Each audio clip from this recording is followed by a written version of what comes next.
Porque se a Bíblia, teoricamente, a maior parte, o conteúdo é o mesmo, aonde está a parte em que pode-se construir imagens, pode-se ter imagens nos templos, que a gente vê isso muito na Igreja Católica, né? Eu convivi, eu sempre fui na igreja, eu casei na Igreja Católica.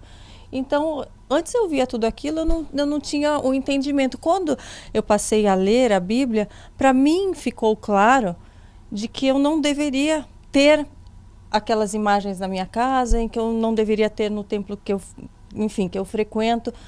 Mas qual é a explicação lógica, embasada na Bíblia, de que aquilo está tudo bem, que aquilo faz parte, né, do que Deus pede para nós? Eu não encontrei isso. Entendi. Eu vou te dar a resposta em 3 níveis. E eu perguntei para um padre, o padre me explicou da seguinte forma. Fale você primeiro. Não, por favor, pode ir lá. Ele falou, olha, mas a gente coloca lá, a gente não está lá venerando, estamos lá para a nossa lembrança de pessoas que seguiram a Deus, de que foram exemplos de um ser humano em que a gente pode se inspirar. Mas a gente não deve se inspirar exatamente em Deus. Em Deus, em Jesus? A explicação, por isso que eu falei que é em 3 níveis, eles fazem uma diferença entre venerar e adorar. Isso. No catecismo diz que as imagens não são para ser adoradas, mas veneradas. Mas quando a gente está de joelhos ali pedindo, interceda por mim, se eu posso falar diretamente com o Pai, porque eu vou pedir para alguém interceder e estar ali no meio? Para mim, não parece... Não parece que faz sentido. Eu vou te dar uma explicação oficial da igreja e por que eu discordo respeitosamente dela. Nessa questão do venerar e adorar, eles vão dar a seguinte argumentação para você, mas eu respeito, mas discordo. A questão é o seguinte, você às vezes não coloca no celular lá a foto de sua família? Você não está adorando, está venerando. É uma forma de lembrar da sua mãe e tal, saudade, olhar lá as fotos na capa do WhatsApp, do celular, a gente coloca às vezes assim, né? Para eles é isso. Então, quando eu vejo aquela imagem ali, está me remetendo a algo superior. Na igreja ortodoxa, é até interessante. Eles usam apenas ícones. Eles não usam imagens de gesso. Se você for uma igreja lá na Turquia, por exemplo, alguma igreja cristã na Grécia, essas igrejas ortodoxas, eles têm umas imagens até feias, porque eles falam que o objetivo da imagem não é ser um fim em si mesmo, ela não pode ser bonita. Agora, por que eu discordo muito respeitosamente disso? Eu discordo pelo seguinte, a Igreja Católica ela tem uma coisa a favor dela. Ela não alterou o texto bíblico ao longo dos anos. Porque se a Igreja Católica tivesse alterado o texto bíblico ao longo dos anos, essas coisas não estariam proibidas na Bíblia até hoje, porque antes de surgir o protestantismo, em 1517, os rolos da Bíblia ficavam com padres e judeus maçoretas da Idade Média. Sim. Se eles houvessem mudado, hoje a gente teria visto a mudança principalmente pela papirologia, então eles não mudaram. E por que não mudaram? Aí que tem a questão. Você terminou sua pergunta com uma expressão baseado na Bíblia. Não existe na tradição católica essa expressão baseado na Bíblia. De uns tempos para cá, muitos católicos estão se voltando para o estudo da Bíblia, mas isso de um tempo para cá, ou mais propriamente a partir do Concílio Vaticano II, quando você tem lá o documento Dei Verbum, que é sobre a Bíblia Sagrada. Antigamente a gente ia na igrea, não entendia nem o que eles estavam falando, né? Exatamente. É tudo em latim, né? Acabou isso. Então, mas do Concílio Vaticano II, de 64 para trás, a igreja não precisava da Bíblia para basear as doutrinas dela, os ensinamentos dela, por uma questão muito simples. Ela tinha a autoridade papal. Dos dogmas católicos é o que o Papa fala ex cátedra, que em latim significa aquele que ele fala sentado na sua cadeira de pontífice. Ele é o vicarius filii Dei. Gente, então não precisa. A esposa dele está aqui. Ele fala assim com essas palavras difíceis em casa também? Nossa! Tem que ter um aplicativo tradutor assim? Mas eu explico fácil. Esse ex-cátedra é o seguinte, da cadeira. Então, o vicarius filii Dei significa substituto do Filho de Deus. É um dos títulos papais. Então, o que ele fala sentado na cadeira de papa é como se fosse o próprio apóstolo Pedro inspirado por Deus falando. Então, se o papa decretar amanhã na cadeira dele que todo católico tem que vestir preto, virou doutrina da igreja. Virou lei.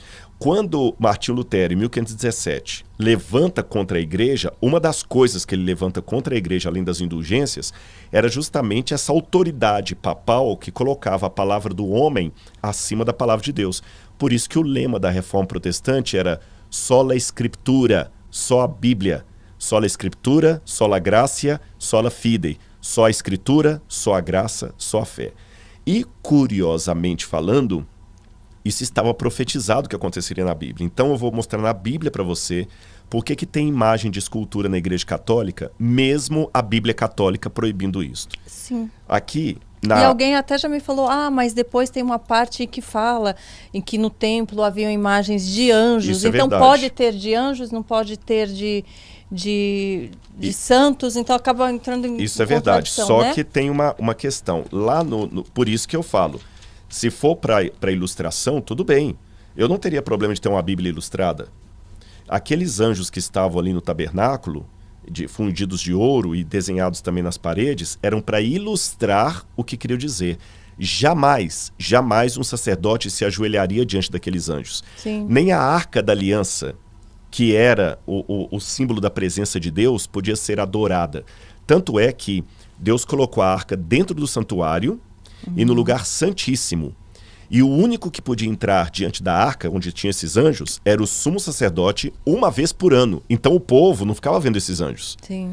E o dia que o povo cometeu a besteira de querer fazer uma procissão com aquela arca para levá-la como um amuleto para vencer os filisteus, encostou lá. Eles perderam a guerra, a arca foi roubada e foi um vexame, porque Deus mostrou, não é essa a função. Não era. Agora, olha que interessante. A Bíblia fala no livro de Daniel. O livro de Daniel foi escrito no 6º século antes de Cristo. E o livro de Daniel, ele trazia profecias do que ia acontecer com o povo de Deus em todas as épocas até o fim dos tempos. E no livro de Daniel, capítulo 7, ele fala de 4 animais que representavam 4 grandes impérios que haveria sobre o mundo. Isso foi se cumprindo ao pé da letra. O primeiro animal representava a Babilônia, o segundo a Medopérsia, o terceiro a Grécia e o quarto representava o Império Romano. E Daniel coloca que em determinado momento do Império Romano, desse quarto animal, esse Império Romano se juntaria com o povo de Deus, mas para macular o povo de Deus e perseguir os fiéis do povo de Deus. E o Apocalipse dá mais detalhes disso, e o apóstolo Paulo também, quando fala de uma grande apostasia que viria antes da volta de Jesus. Apostasia é uma palavra grega que significa desvio da fé, quebra da aliança. A gente pode falar da aliança, quebra da aliança. E uma das coisas que Daniel diz que esse animal faria seria o seguinte, Daniel capítulo 7, versículo 25. Diz assim na sua versão. Viu? Então vocês perguntaram, Bíblia católica, Bíblia de crente, e tem a Bíblia da Karina Bach aqui também. Eu tenho certeza que um monte de gente vai querer qual a Bíblia que você usa para comprar uma igual, viu?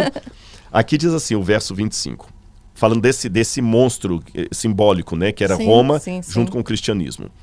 Ele falará contra o Altíssimo, oprimirá os seus santos e tentará mudar os tempos e as leis. Curioso que a palavra leis que aparece aqui no livro de Daniel não é lei no sentido secular da palavra. É a lei de Deus. Divina. É a mesma palavra que aparece no capítulo 6, quando os inimigos de Daniel falam o seguinte, eu tenho certeza que ele não fará nada contra o rei, a menos que seja uma coisa que esteja escrito na lei do seu Deus. É a mesma palavra. Então, esse poder cuidaria em mudar os tempos e a lei. Os tempos, a palavra idam em hebraico significa calendários.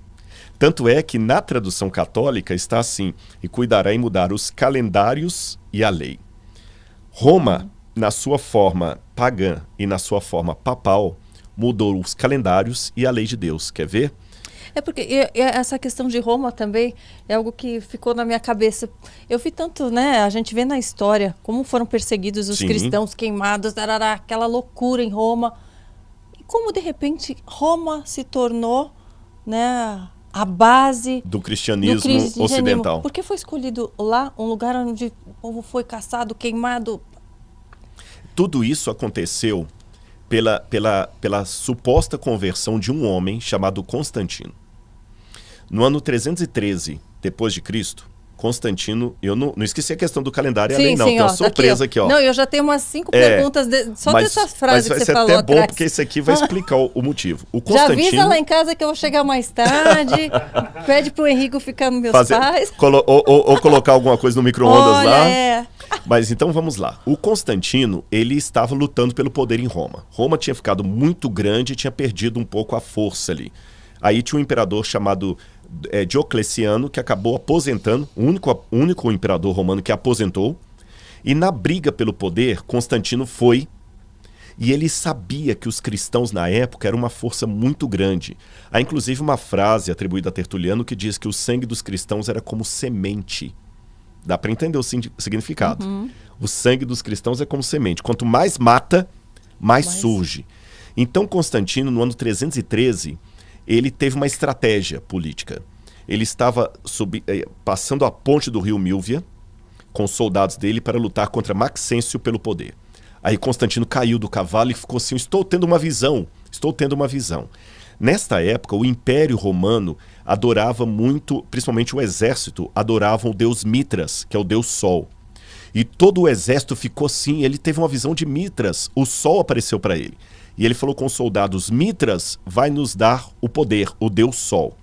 Só que, de maneira muito engenhosa, Constantino disse que Jesus apareceu para ele no Sol.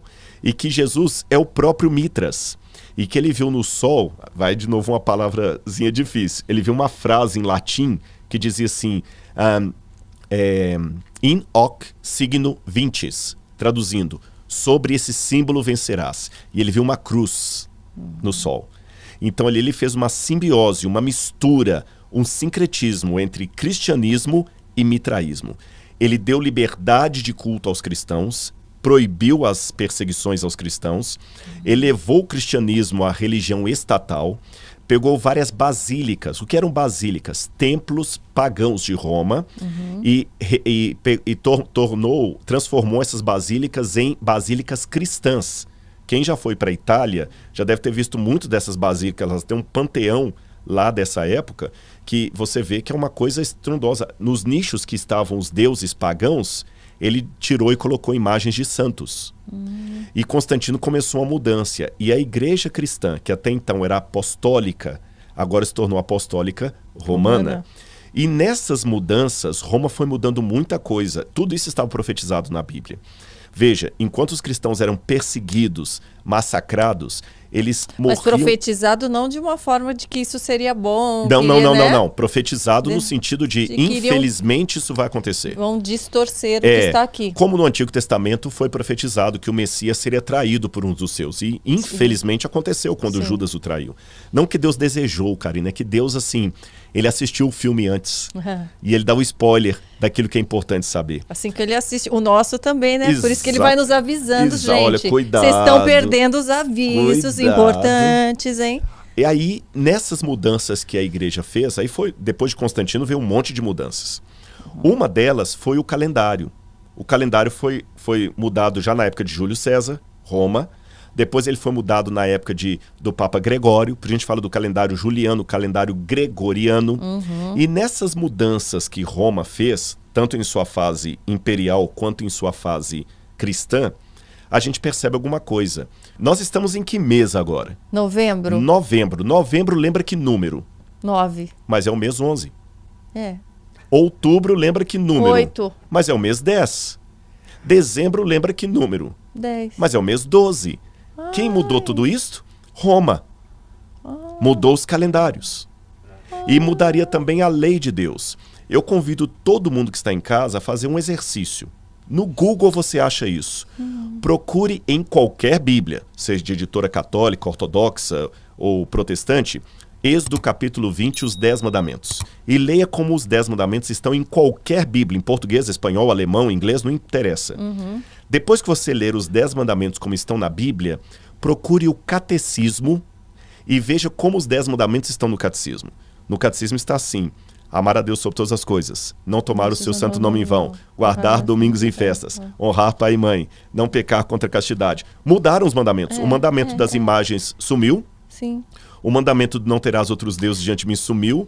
O sábado foi trocado para o domingo, Sim. exatamente como Daniel 7:25 disse que aconteceria. Cuidará em mudar os calendários e a lei.